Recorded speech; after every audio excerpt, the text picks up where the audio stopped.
So I thought today I would speak a bit about weed and also alcohol a bit and some other stuff, some pills and whatnot. But really, I'm gonna focus on why I've chose to get sober and yeah, give a bit of a story about how I got into drugs and that sort of thing and yeah, where that ended up and why I've chose to discontinue that kind of lifestyle. So I remember the first time I ever smoked pot. I was 13 years old and I was hanging out with my one of my friends came over in my bedroom, and we knew this other guy, this rougher kid, and he smoked weed. His whole family smoked weed, and he knew how to get it. And we kind of like devised this plan of getting him to get us a bit of weed and give it to us. And we had this whole idea, and it was really exciting. And then I remember we went out and met him, and only after we met him, I remember starting to feel really anxious about it and kind of hoping that it wouldn't go through. But hey, where it ended up is that we did get it. And I remember, so we're 13 years old. 13 years old, we're sitting in his back garden. His mum's not home, so it's just us. And we roll up some doobs out of A4 paper. So we've got some, like, 2 A4 paper joints with we don't know how to roll them or what we're doing. And what happened was, I remember like sort of hitting the A4, like lighting it up and hitting the A4 paper joint. And I remember it didn't work. So for some reason, it's like I didn't inhale it properly, or just like the A4 paper skin was just not sufficient for getting the THC into my body, or at least past my blood-brain barrier, because I just did not feel it. But I remember, because we were just hanging out, skating and having a good day, it was a fun day. So I guess what my 13-year-old brain assumed was like, this is what being high is.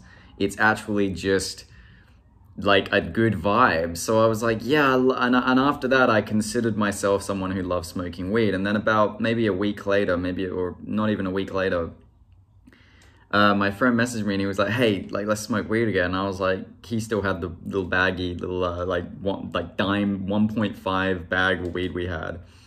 And I go over and I'm like, yeah, cool. So I'm expecting that same thing, which is just a good, like, placebo-y buzz. And this time, my other friend who's there, though, he wants to smoke with us. He's been smoking already, but he has a bong. And I remember he has this yellow drink water bottle bong from like this restaurant that was near us. And they load up cones. He explains me how to do it. And I'm still feeling like that anxiousness. And I hit one and I coughed. Like, I couldn't believe how hard it was. I would have like, and then immediately start just dying of a coughing fit.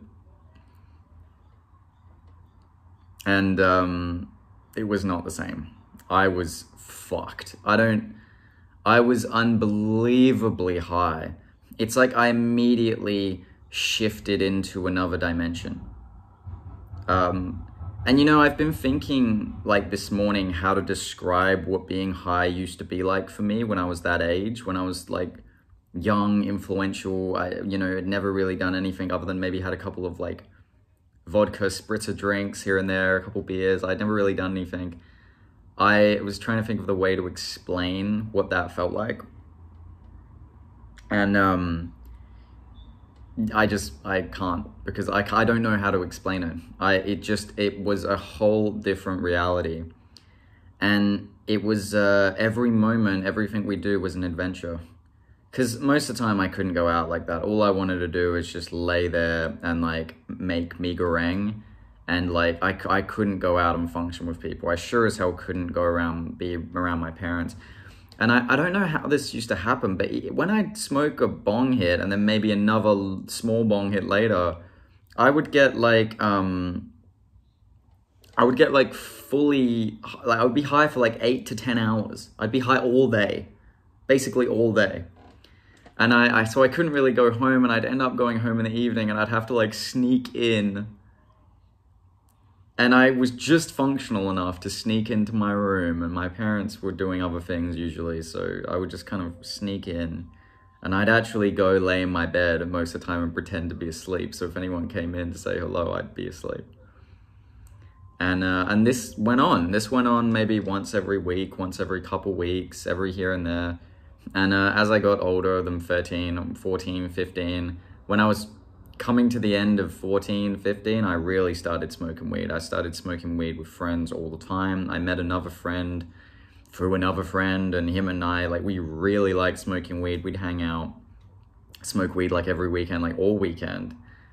And we'd have like a 50 bag between us or something. And nowadays, you know, as I got older, like that never, I'll sort of talk in a minute more about where I went with it. But at that time, it was a lot.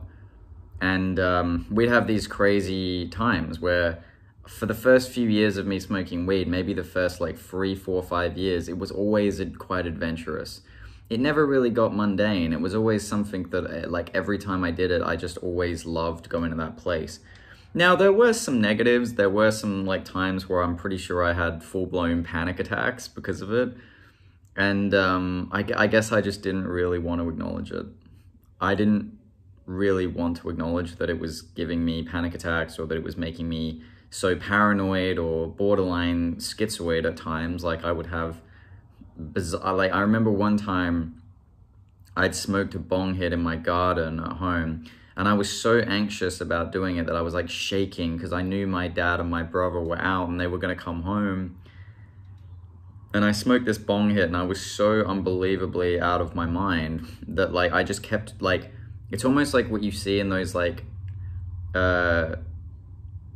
television show depictions of like meth users, where I kept looking out the window and I kept like sort of checking, and I thought I heard him come in with my brother, and I thought I heard that whole thing, and then I went outside it when he wasn't there, and he came home later. And it's like, I would have experiences like that here and there but it was really just the fact that I was just so afraid that the paranoia would just get the better of me, and I would borderline hallucinate these things happening. And it's funny, right? Because I guess the one of the interesting little things about stoner culture is, like, even the stoner memes and like the comedies of it, it's almost like you look at this and it's almost like something we giggle at, where we're like, oh yeah, that's so funny, I was so stoned I didn't even know what was happening. But then when you go through that enough and you really start to think about it more, you're like, that's not funny. I mean, it's funny in its own way, but it's actually like kind of concerning that you put yourself in these states for what? Anyway, I was always sort of a weekend smoker for the most part, up until, you know, maybe 2-3 days a week. Sometimes it might be 4 days a week. And that was in my mid-late teens. I used to go upstairs in my house in the bathtub, and I would take a little Gatorade bottle bong, bit of weed, grinder, and everything. I would wrap it up in a towel, and I'd go upstairs, and the bathroom was right at the top of my second story of my house, last door. And I'd go in there and I'd like put on music, and I'd smoke like a bong hit or a pipe hit out of like an apple or something. I'd just blow it out the window, and I'd have this awesome bath. Then I'd go down and like watch a movie and go to sleep. And I'd do that maybe, like I said, 2, 3, 4 nights a week. But as time went on, I sort of started to notice that it was hard for me not to do anymore. From probably 17, 18 onwards. Like, I really wanted, I had a friend group and I loved hanging out with them. But if I was being honest, I didn't really want to hang out with them unless I could smoke weed. And they drank quite a lot. I've never liked alcohol. I got into alcohol a little bit later than that, but it was only really because it mixed with weed. I'll talk about that later. But yeah, they would drink, and I'd bought these like expensive vaporizers. I bought like a PAX-free vaporizer, and I would vape weed, and but then I would always end up just going back to bongs and doobs anyway. And yeah, it was a lot. I started to get to the point where I didn't really want to hang out with them if I couldn't do it. I didn't really want to hang out with them in situations where I couldn't get high. And that started to concern me at some level, even at that age. It was kind of like, why do I feel like I need to do it? And I guess it's just that I hadn't really come to terms with the fact that I was more introverted. I didn't really know what I liked, and hanging out with them was really about getting high. Not that I didn't like my friends, I did, and I really liked hanging out with them one-on-one, but really it was often about getting high. And I started to build relationships around getting high a lot of the time. And yeah, at some point when I was 18, I decided that I was going to go on a Vipassana 10-day meditation retreat, which I did. I got my mum to drive me out into the boonies of Western Australia. I forget what the camp was called, but I meditated for 10 to 12 hours a day. I didn't smoke any weed or nothing, you know. I didn't even drink, I didn't drink coffee. There's nothing there. You meditate, you eat 2 small meals in the day, and then that's your life. And that took me off of weed for a while. I think I went off weed a little bit before that. I was going into a very spiritual phase, and I didn't feel like, at first I kind of thought weed accommodated that, but I realized pretty quick that the state that I would get in when I was high was very different to the state that I would be in when I was actually meditating and contemplating things. Even in my late teens, it was just different. Weed was always very hedonistic for me. It often confused me that people would find weed to be a journey, they go on a journey with it and they realize stuff about themselves. Psychedelics had that effect on me, but weed didn't. Weed was always very hedonistic, and if it was taking me on a journey for the better, it was very short-lived, and it was basically enwrapped with more hedonistic stuff. That was really what weed did for me. It's always what weed has done for me. So anyway, I go on this meditation retreat, and I do that, and I get super into Theravadan Buddhism. Super into it. I'm meditating at least 2-3 hours every day. After I leave the retreat, I'm very serious about meditation, and I'm not smoking or anything. I'm not drinking. I'd hang out with my friends, but I'd be this smug, pseudo monk. That was kind of my personality type. Well, not personality type, but that was the personality I was portraying at that point. And I couldn't really keep it off though. After a while, I really just wanted to go back to smoking pot, and I did. I eventually started vaping and smoking weed again. Late, going into being 19, going into being 20, and then when I was 20 and I started working, I was smoking a lot. I was smoking weed pretty frequently, and I'd met a girl out here in Melbourne. I still lived in WA, but I'd met a girl who smoked, and we'd smoked. I came out here to visit her, and we bought weed and smoked, and she came back out there for a while, and we smoked, and then we went back. We moved over here. I moved over here seriously, and then smoked more and more. And to be honest, that period of being 20, that's, I'll make another video about my being 20 years old and where that went all really wrong, the worst period of my life, for sure, leading to a psychosis and a pretty awful mental breakdown that has scarred me. But yeah, I kept smoking, and the weed prompted a lot of that. And I gave it up though for a long time. When I was about 20, nearly 21 probably, I gave it up for a long time. I couldn't. I had one really bad experience with it where I had a horrible panic attack, horrible evening after I'd moved on from that girl, and I'd been hanging out with other friends and smoking, and it got to the point where this is ridiculous. I need to just put this down. So I did. I put it down completely for 18 months. Then again, at the ripe old age of 23,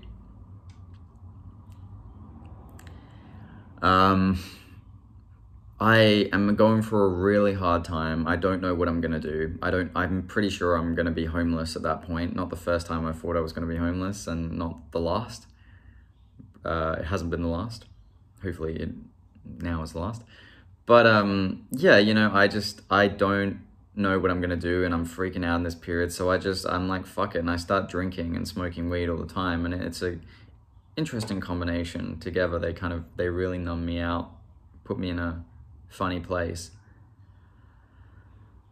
And yeah, you know, I keep smoking for a while, and that goes bad. This is all last year. It feels like much longer than that, but it was all last year. And I move in with this guy and this girl, and it just degrades into a nightmare situation. Even though I was sober most of the time there, the first month I just smoked constantly. Every day, every night I was smoking at least, and then often in the day I would as well. And they were smoking as well. The one guy living there was pretty into it, so we'd smoke together, and it just turned into a bad situation for me. So I do stop, and you know, that brings us to December of last year, and I haven't smoked for quite a while. It's been about 6 or 7 months, something like that. It's been a long time. And I go back to WA, and this is all stuff maybe I'll explain in another video, but I ended up smoking about an ounce of weed, give or take, in about 10 days. And I'm drinking every day as well. I'm drinking beers, I'm drinking rums, I'm just drinking and smoking. And I don't even, honestly, like, it took me a while to process that after it happened. That's only 5 months ago. That feels like, man, that feels like it was just years and years ago. But yeah, that took some time to process as well. And yeah, since then I have been completely 100% sober. I haven't had one drink or one smoke. And yeah, that's kind of like, I'm a lot better off when I'm sober. I'm more myself.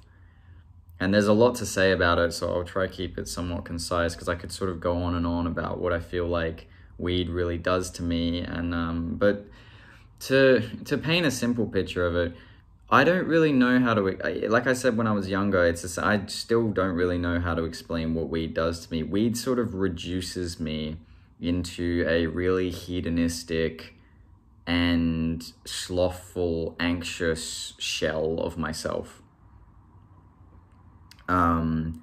Weed, yeah, it just reduces me down to like baser instincts and fear.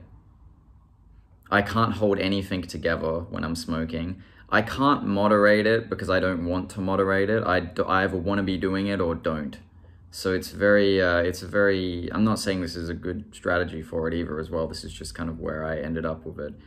And it's like, I can't face myself because of how disappointed I am deep down in myself that I've ended back up in this position. That it's kind of like how I said in the previous video, that catharsis, that feeling of expressing, and how much joy and happiness I feel expressing myself and being myself. It's the diametric opposite of that when I'm smoking pot and I'm in a binging phase. I feel as though I want nothing more than to stop, but I don't know how, so I might as well just do more because I need to finish it all, right? Because when I finish it all, then I can go back to being sober. And it gets to the point where it's so uncomfortable and so confusing and so nauseating that the only good part about getting high is the fact that I have this imaginary, emotionally stimulating prospect that I'm going to get sober again. That's funny, isn't it, right? I don't want to eat junk food anymore. I don't want to have a porn binge anymore. I don't want to hang out and get stoned with this dude on a couch. I don't want to do any of that anymore. All I really want to do when I'm in that position, I've been in that cycle for a week or two even, if I'm smoking all the time, is all I want to do is get sober. And I wake up after those binges feeling so, the word that came up to me when I was thinking about it is sour. So sour. Just like a shell. And I'm always like a little bit distant from myself when I'm in those phases, because I can't really look at myself. I can't really embody myself. I can't really embody this like the me that I know, because the me that I know is not there. This is some other pattern. This is something that takes over me. And over the years, it has got harder to go back to that place, because I've quit weed probably over 100 times. I was always quitting when I was smoking it, because I knew it was a gradual knowing that it wasn't good. I think when I had that mental breakdown, though, I really started to see where this behavior leads. And I'm pretty lucky in a way, because I've grown up around people who smoke pot. I've seen it a lot, both in family and friends. And it's one of those things where I think it's quite fascinating to me that so many people have this mentality around it, like as if it's a positive thing, where I've never seen it as a positive thing. I've never seen it as like good in that regard. The only times I ever saw it as good was when I was trying to sort of justify it to myself, but I always saw it have detriment over people, and I always saw it people be better when they were off of it, weirdly enough. But well, I think that's just evident. I think there's a lot of denial around it. But yeah, I think it reduces me. I guess I can only really speak for myself, though. I don't really know other people's experiences. I have heard a lot of other people's experiences, and I've seen a lot of other people do it, but I don't know. Some people, maybe they truly feel that it is good, but for me, it reduces me into something that I don't like. And it's a very, very draining, depressing period. And after I do it, there's always a rebound. Like if I smoke weed for a couple of weeks, there's usually a month after where I'm in a bit of a haze and I don't really feel myself. I don't really feel right. I don't really feel... This time around when I stopped, I got really emotional, to the point where I not just like the regular emotional I am either. I mean, like, I get into this place where I'm, I would look stuff up online and pick out these like horrible things that were happening. And like, you know, even like true crime and stuff. Like I like to watch true crime in general, but usually it's like, okay, it happens, but I'm not that impacted by it at that level where it's like, it's going to deeply affect my mood oftentimes.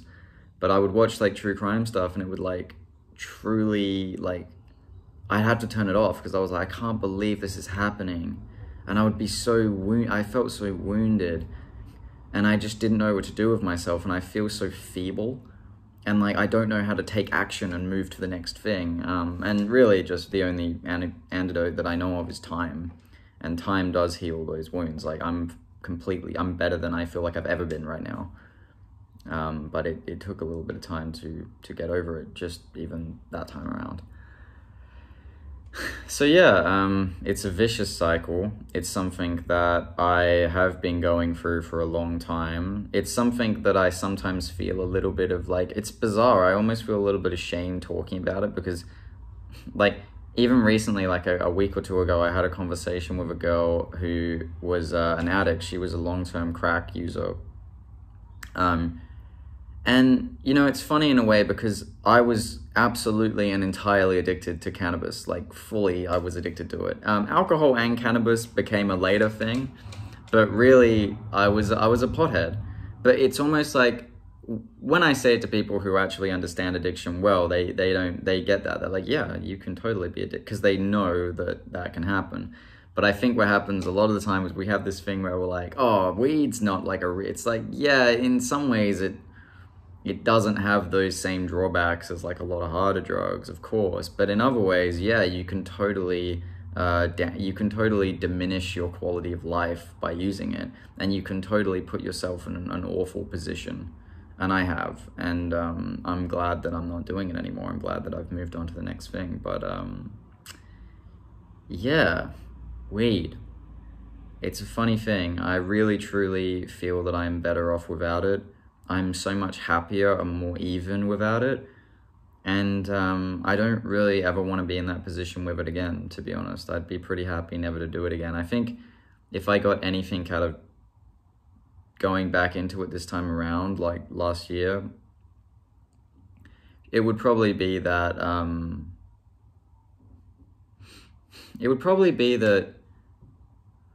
I sort of fleshed out everything I think there was really there to flesh out for me. And maybe not, maybe I'm wrong, maybe I'll go through another cycle of it, and I'll have to learn that lesson again, and that's just my dharma. But I hope not, because it is it's a nasty one, and I'm so much better, more creative, more myself without it.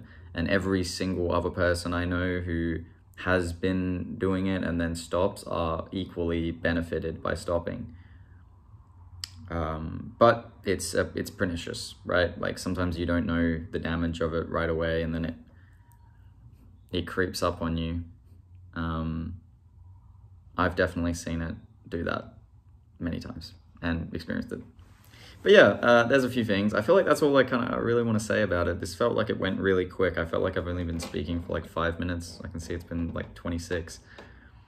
And yeah, I've just kind of gone where I've wanted to go with it.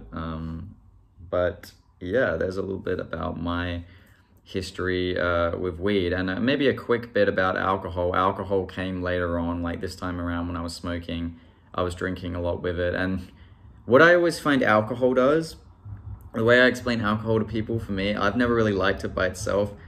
Alcohol is as if you had like a 4K screen, and then like the more I drink, like the 4K goes in, and then you have like a 2.5K or whatever the next resolution is. And then like almost eventually like the 4K in the middle, in the center, like dissipates entirely, and then it is replaced by the 2.5.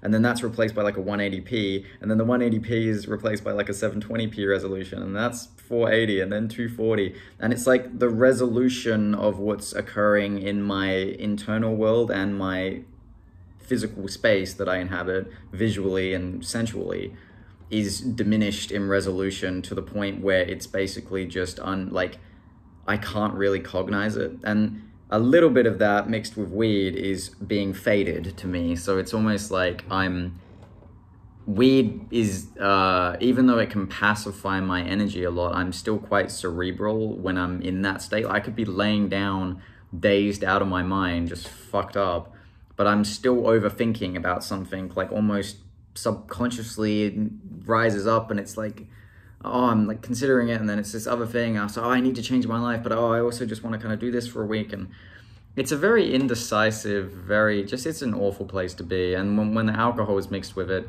I'm just faded to the point where I don't even care. And I'm just munging. I'm just laying around like nodding and munging. And I think the thing that really woke me up this time around, it was the last day that I was smoking weed this time around. The last day, I remember I was painting something, and I had like a cup like this for the paintbrushes. So I'm dipping the paintbrush in, dry them off so I can paint. And then I have another cup, which is like a coffee. One's over here, one's over here. And I go to pick up the coffee because I want to drink some coffee, and I go almost drink the paint water, and it's like up to my lips. I put it up my mouth. I didn't taste it, luckily. I was like, oh, and I put it down, and it seemed like, this is the thing that we think is funny. It seems like one of those dumb stoner moments, and it's like, oh, that's kind of funny and cute, but I was alarmed by it because it's like, oh, I didn't even, like, that's so weird. And then what really bothered me is I did it again. Like 20 minutes later, I did that whole thing again. I picked up the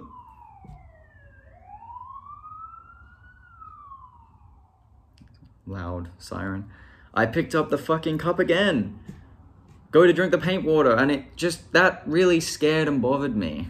And those moments where you feel like something's in like perfect alignment, and like, or you think about someone and they message you or something, and you're like, whoa, I must really be in tune right now. It was like the opposite of that. It was like, wow, I really must be in disalignment, out of tune right now, because I'm clearly fucking like, I'm not able to distinguish between a paint cup and a coffee. And that slapped me in the face. And I think I smoked one more joint the next evening, and then that day, and then that was it. It often takes me more than I think it's going to take me to get out of those cycles, because I'm a very extremist kind of person, history would say. Because I tend to, if I'm in that cycle, it's like, all right, I've got to finish it all. And then sometimes I do finish it all, and I can't deal with the come down and all the thoughts and feelings that come rushing back. So I go buy more, and I keep it going for longer. And yeah, I could go into some really tell some really dark stories about it, to be honest, because I've been to some pretty bad places with it. But maybe at another time. Anyway, that's half an hour's worth, and that's me talking about weed and alcohol and sobriety. And if you're thinking about stopping and you are smoking pot, or you're thinking about stopping and you are drinking, take it from someone who's been there for longer than 7 or 8 years. Life is so much better when you are sober. Life is so much better when you are clear-headed. And every benefit that you get from being stoned and being drunk, you can get so much more when you're living in tune with yourself and you are living through your heart more. So you don't need it. You can put it down. You can make that choice. You can just move on from it. You know you can as well. That's a funny thing, is that you know you can do it. It's just that you don't quite get to that point. And then for me, I needed to go quite far. Yeah, trust yourself and move on from it, and trust that the universe will take care of you, because you will get stronger through that experience. And really, that's what that withdrawal and that difficult period after, really, that's what that is. That is you getting stronger. That is pain is weakness leaving the body. I mean, maybe a bit of a tongue-in-cheek saying, but you get the idea.